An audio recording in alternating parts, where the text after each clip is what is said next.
Good morning. Thank you. Thank you. I'm futurist Amelia Kallman. As a futurist, it's my job to know about the latest new and coming technologies and their potential impact on the future of business as well as the future of our lives. And I'm thrilled to be here this morning to share with you some of my latest research and insights into the future of retail. The future is uncertain, but one thing that is certain is change. And I believe that we are at the beginning of a technological renaissance that is forever going to change the future of industry, society, politics, the environment, and the global economy. And while we see this play out on a macro level, we're also going to see this play out within industries. In the short term of these long-term changes, there is going to be disruption and challenges. The International Monetary Fund is projecting only a 3% growth over the next 5 years, which is the lowest they've predicted in 50 years. It's also been predicted that 300 million jobs could be replaced by artificial intelligence within the next 10 years. However, in these challenges and disruption lies opportunity.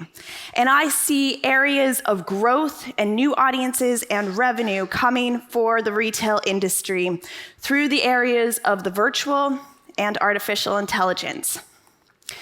But before I dive into those, I want to share with you what is driving this new demand. And there's two main drivers that I've identified. Number one is changing demographics and evolving expectations. And number two is the convergence of emerging technologies and the future of the internet. Gen Alpha is our first virtual native generation. And it's their experience and expectations, as well as Gen Zs, that are creating this demand for us to move forward into this technological renaissance and future. They are students and gamers today, but tomorrow they will be our customers, our colleagues, and our competition.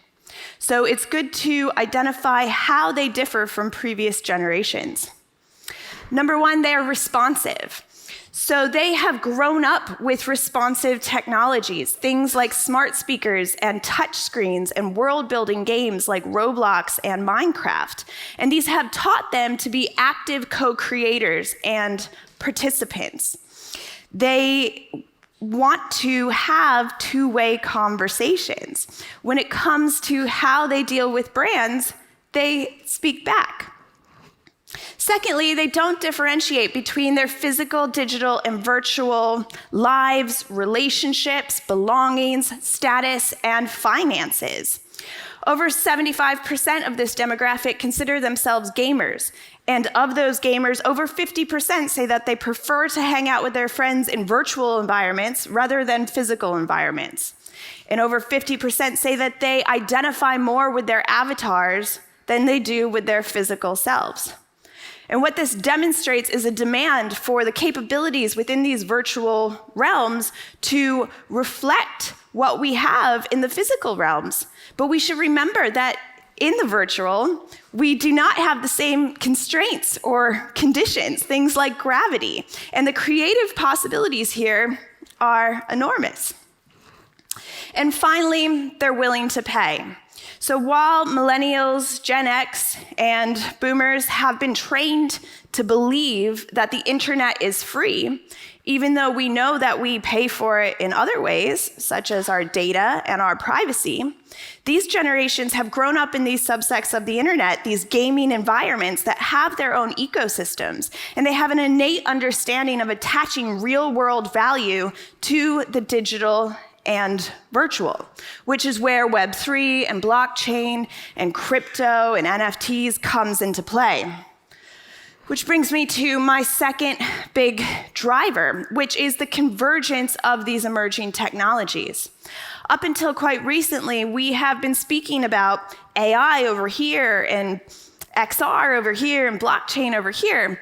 But today, it's virtually impossible to talk about one technology without also considering the impact and influence of the others. And I believe that it's at these intersections and convergence that we are seeing the roadmap forward when it comes to both opportunities and disruption.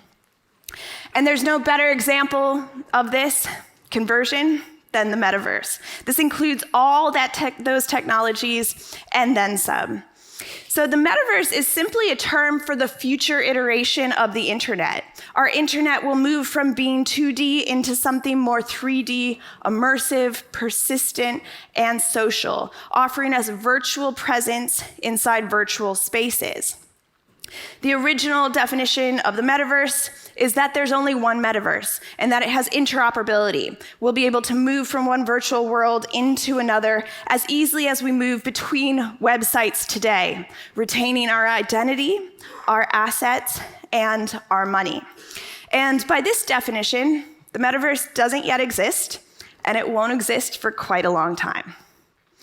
However, we cannot ignore another use of this term that has come into the common vernacular out of a necessity to be able to talk about the 3D, virtual, persistent, social gaming worlds that already exist today.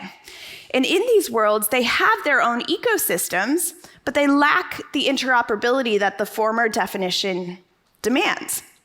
And by this definition, there's already 600 million active monthly users in this space. And if we take a look at one of the leading metaverses today, Roblox, we can see 66 million a day, 214 million a month. And 80% of these people are under the age of 16. And they are willing to spend on fashion as they would in real life. How they present, how they carry themselves, their status, what they have in these virtual worlds is as important as what they have inside their physical worlds. And what is inherent to this is user-generated content. So these generations are already creating experiences and games and monetizing these within these places. And as brands move into this space, we are going to have to utilize their talents and skills and capabilities because they'll become not just our influencers and our marketers and our salespeople, but they'll also be co-creators and co-collaborators. And this really represents a bigger shift in the relationship between customers and brands. They're going to want a bigger say in the future of these products and services that we're offering. The biggest thing to happen in this development of the metaverse is going to be when we utilize generative AI to not just move from text, image, and speech to 2D, as we can today, but when we move from text, image, and speech to 3D. And a lot of big companies are already working on this and already making progress. This is going to eliminate the need for code, eliminate the friction of entering into these spaces. And this is going to happen sooner than most people anticipate. And we have to remember that as we develop these 3D virtual environments and goods and experiences, we're not just talking about experiencing these through virtual reality headsets or through our phones. They're actually coming into our physical locations. So every major technology company is working towards the same goal right now, and that is to introduce a third must-have personal device into the mainstream market. We all have our laptops, we have our smartphones. They would very much like it if we all had a pair of smart glasses as well. The computing and networking and processing power is not yet there, but this is where it's headed. And to build up a user case for this, we are already starting to see digital and virtual being geopinned to physical locations. So physical locations have their own digital and virtual real estate. And this means that we can use that to create personal experiences in advertisements, shoppable experiences in advertisement, and also ones that are contextualized. Spot Selfie is an app that exists today, and this targets Gen Z and university students. And this allows them to not just post a tweet to Twitter or a photo to Instagram or a video to TikTok. They can take all that content and geopin it to their location. So other people within that vicinity can interact, and it becomes relevant and contextualized. And these are sellable shops and experiences. I want to go back to generative AI just to underline that this is the most important thing that has happened to artificial intelligence in our lifetime so far. For the first time, it is free and accessible to those who have the networking and computing power. So essentially, it has been democratized. And what's really unique about this advancement that we have seen recently is that the AI is able to sift through and draw from unlabeled and unstructured data, which means we are pulling from trillions of data points rather than millions. So these large language models and foundational models are that much more smarter. So do me a favor. Raise your hand if you own a smart speaker at home. Okay, now keep your hands raised if you've ever yelled at it or cursed at it. Okay. I'm glad I'm not the only one. So as we start to embed these large language models and the foundational models like ChatGPT-4 into our home smart speakers, we are going to be alleviating some of that frustration and that friction that we feel. This is going to increase the amount of sales that are done through these speakers, and it's been predicted that it could increase sales up to 98% of people chatting with their home speakers and making orders and purchases through this. It's also going to change customer service. There is no excuse not to offer 24/7 service and to be able to have that natural language processing skills. Generative AI is also opening up new opportunities when it comes to on-demand retail and personalization. So for instance, if I'm in Midjourney or Stable Diffusion or DALL-E, and I make a beautiful astronaut in a grocery store, what's stopping me from saying, I love that, I want that on my wallpaper, I want that on a bedspread, I want that on a t-shirt, and there's gonna be companies there to fill that desire. But this gets really interesting when we say, actually, this is cool, but what if we put it through a Barbie filter? Or what if we see what Marvel would do with this? Or what Lego would do with this? And then all of a sudden we are co-creating with a brand. And maybe it's not just 2D, it's actually 3D. And this becomes a product that I can bring into the metaverse and I can actually sell to other people. And both me and the brand get revenue from this because it's based on the blockchain. It's coming into physical retail as well. This is a great example by Gucci in Sichuan, China. They were able to create this generative AR fantasy landscape over 33 LED screens across 3 stories. And it is like looking out a window into Florence. And it changes from morning to night. And you could even take this to the next level by incorporating real-time data, things like the weather outside or the demographic of people who are in the store at that particular time to create these immersive, generative, digital experiences that give those moments that feel like engineered serendipity. Of course, it's also disrupting supply chain. And I know we're going to be talking a lot about that today.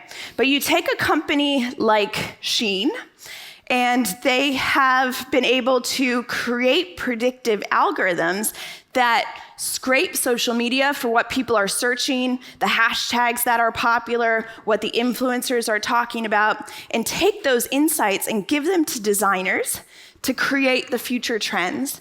and those go to the manufacturers, and they've been able to take the process of concept to product from 3 weeks down to 3 days, which gives them the opportunity to create up to 5,000 new items a day, which is 20 times more than their competitors in H&M and Zara. And this time frame that we're talking about could become even more accelerated because there's nothing stopping these AIs from going ahead and creating these designs. And then, yes, it'll go through a human who says, yes, that's good, no, that's not, let's tweak this. But that time period could get even more condensed. And what we're seeing as a result of this is an industry arising around AI bolt-ons and capabilities that are able to give other companies competitive, real-time, predictive analytics and strategies to be on the same level as some of these Sheins in the different industries. And what I would encourage you to start taking on is an interoperable mindset. Yes, this is coming to our physical retail spaces, our e-commerce and digital, as well as the virtual.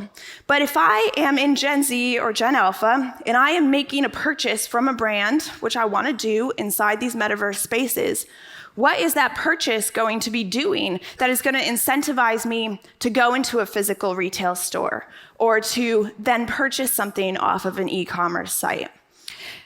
And vice versa. If I'm going into a physical store and buying an item, is there some kind of gift I receive inside these other worlds? Or if I can't afford it in the real world, is there a version of it that I can get inside these virtual spaces? So in conclusion, you can see that change is happening now. And within this disruption and challenges, there are opportunities coming inside the virtual and artificial intelligence. And we have a responsibility to empower, educate, and upskill ourselves and our people to make sure that we are using these technologies, leveraging them, and managing them in a responsible way, so that in the future, we're not just surviving, we're also thriving. Thank you very much for your kind attention.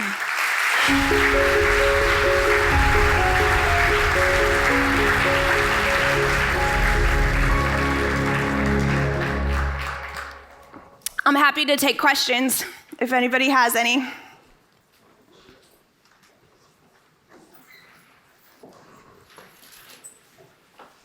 Yes, in the back there.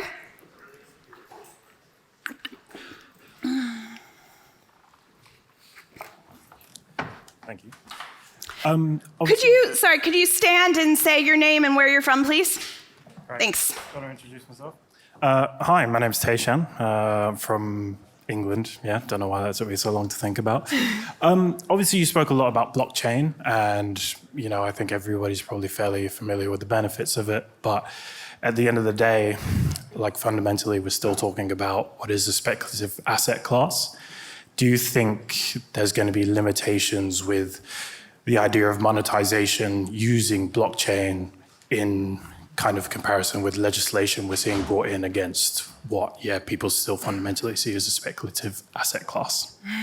That's a really good question. And I'm not quite sure I have the answer to it, honestly, because what's difficult with that question is that regulation differs from area to area. And same with AI, we are taking all these different regions are taking different approaches. So having one global strategy when it comes to blockchain and Web3, I think is a difficult strategy to go after. I think the answer here would be to start in a region where you understand or there are parameters or expectations around that regulation. It's a very difficult question. Apologies, I don't have the exact answer. But it is hard. Yeah. It's difficult. Any other questions to the audience? I've got a couple, which I'd love to ask, but you guys are in charge. Anybody got any questions for Amelia? While you're thinking of your question, my first question for you is, can you give some examples? You had some examples like Shein of great brands who are leveraging AI to disrupt a sector. Have you got any other examples you can share with the group? Yes, several. Target is a great one. They have automated their quality assurance of their e-commerce site. So like a lot of brands, they had access to millions of data points, but didn't know what to do with them. And they used super AI to be able to scrape all those data points, be able to give it a score, and then score against how well it was selling and customer reviews, and then do a rating system. So now 96% of their entire e-commerce site has been automated with 99% accuracy. When it comes to in-store experiential innovation, when it comes to generative AI, I think Nike are doing a great job. They have created an experience in their House of Innovation in Paris that gamifies generative AI prompts and customizes sneakers, I guess. Yeah. And also, I think it's quite interesting what's happening with AI influencers at the moment, like little Michaela, who is worth $6 million and has been named one of Time's most influential people on the internet. And the thing about having an AI influencer is that they work 24 hours a day, 7 days a week, and they are trained on the same kind of AI that informs deep fakes. So they are constantly able to interact with people. And I think that's really interesting with brands like Calvin Klein and Samsung and Prada collaborating with those influencers. Okay. A second question. So what can the audience do in their businesses and in their sort of critical thinking and planning? They know generative AI is coming. It's like a train. It's passing through and we've got to get on it.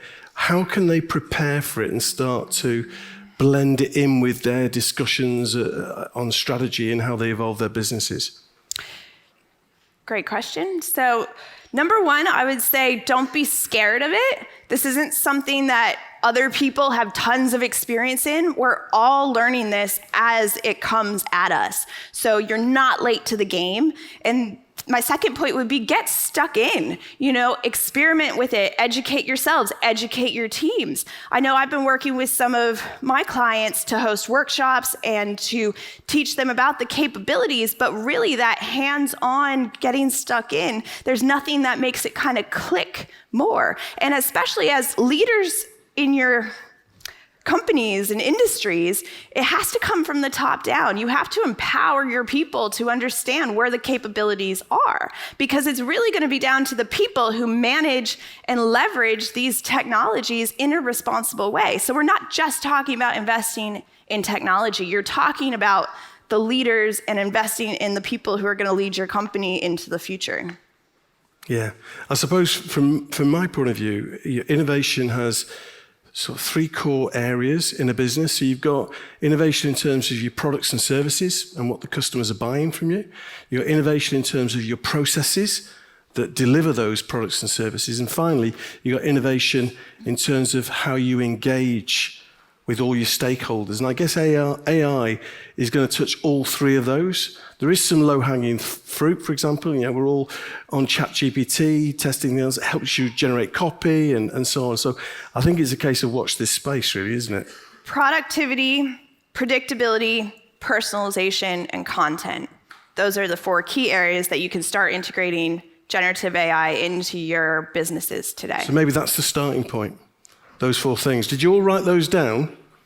Right, one more time. Productivity, predictability, personalization, and content. That's all you got to remember, those 4 things. Thank you, Amelia. That was an awesome start to the day. Well done.